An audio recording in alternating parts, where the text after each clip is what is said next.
proceeds through the House. Thank you. The Honourable Leanne Dalzell. Mr. Speaker, I rise too to speak on the bail amendment bill. I wanted to start with a quote from some briefing papers to a previous Minister of Justice. It was stated that the problem of offending on bail could be addressed by remanding more people in custody than at present. There are, however, several major difficulties with this approach. The first is that it remains difficult to predict with any certainty who will offend while on bail, and secondly, it is difficult to see how a greater use of custodial remand could be based in principle simply on the seriousness of the offence, since it picks out one variable and ignores others, which the research includes are much more important in determining the rate of offending while on bail.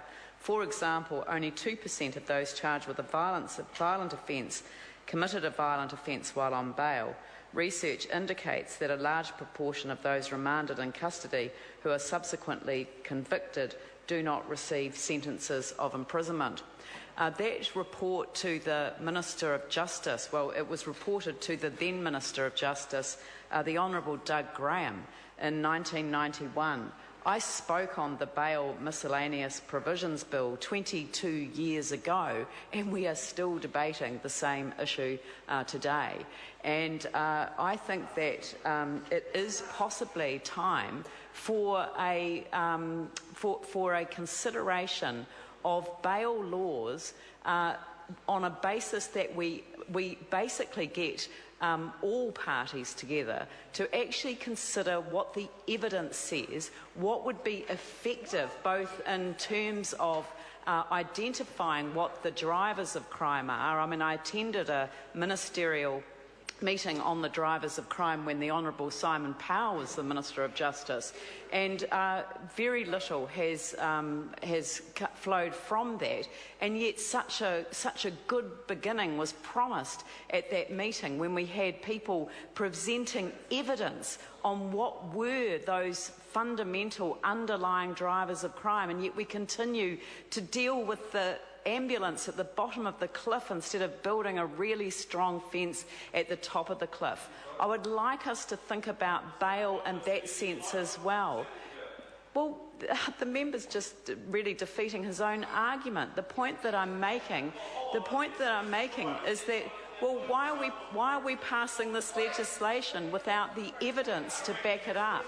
The point that I heard members on the other side of the House basically saying that as long as we save one person's life, it doesn't matter how much we spend. It doesn't matter how many people we lock up, as long as one person's life is saved. I actually think that Parliament owes this issue much more in-depth attention that they're prepared to give it, because it seems to be debating around the emotionalism, which is always the case when one is presented with a petition, as the Select Committee was in this case.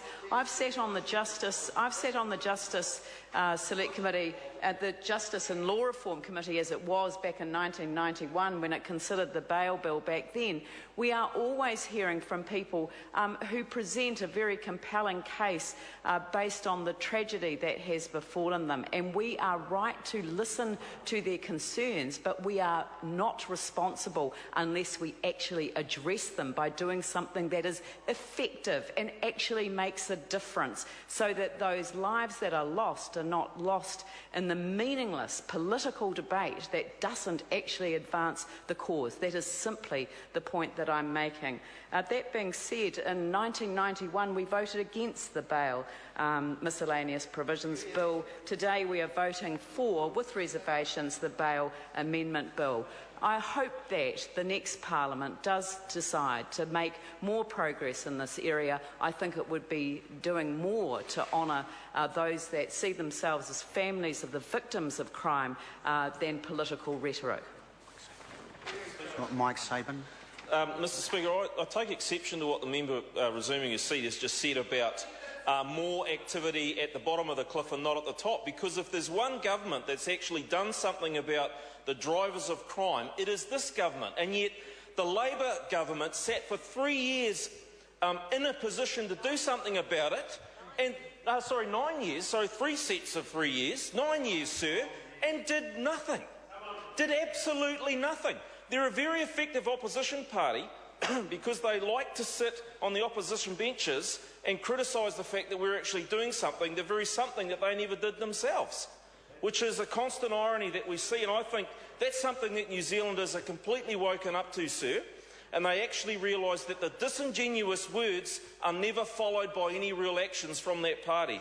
And this government has got on and made the changes that are required at the top of the cliff, but we're also doing things at the bottom of the cliff, sir, because the reality is that laws are made for law-abiding citizens, and there are some citizens in this country who feel those laws do not apply to them, sir. And the justice system, the criminal justice system and the corrections facilities must deal with those people.